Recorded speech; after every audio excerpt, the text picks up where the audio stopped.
बीडचं अमानुष मारहाण झालेलं घाटशीळ पारगाव इथलं घोडके कुटुंबीय आज मुख्यमंत्री देवेंद्र फडणवीसांची भेट घेणार आहेत। 1.5 महिन्यांपूर्वी या कुटुंबाला मारहाण झाली होती, मात्र अजूनही आरोपी मोकाटच आहेत। शिरूर पोलीस सहकार्य करत नसल्याचा आरोप या कुटुंबानं केला। शक्तीपीठ महामार्गाच्या सीमांकनासाठी शेतकऱ्यांचा विरोध अजूनही ठाम आहे। गावाशिवारामध्ये कुठल्याही प्रकारचं सीमांकन अथवा मोजणी करू देणार नाही असा पवित्रा या ग्रामस्थांनी घेतलेला आहे। यावेळी महसूल कर्मचारी शेतकऱ्यांचा रोष पाहून माघारी फिरल्याचं देखील पाहायला मिळालं।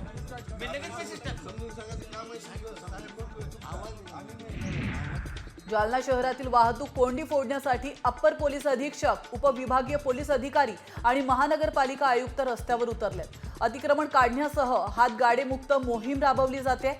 शिवाय बेशिस्त वाहन चालक आणि पार्किंग दंडात्मक कारवाई ही वाढवण्यात आली आहे। नांदेडच्या अर्धापूर तालुक्यातील कोंढा गावातील ग्रामपंचायतीसमोर टोमॅटोचा लाल चिखल करून शेतकऱ्यांनी लक्षवेधी आंदोलन केलंय। लाखो रुपये खर्च करून पिकवलेल्या टोमॅटोला कवडी मोल भाव मिळतोय, त्यामुळे शेतकरी हवालदिल झालेत।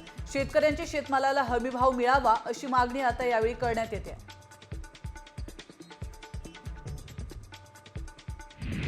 जालन्यात कांद्याची आवक वाढल्याने दरामध्ये घसरण झाली आहे। बाजारात 8 ते 10 रुपये किलोने कांदा मिळतोय, तर उत्पादन खर्चापेक्षाही कमी किमतीमध्ये कांद्याची विक्री करावी लागत असल्याने शेतकऱ्यांनी नाराजी व्यक्त केली आहे।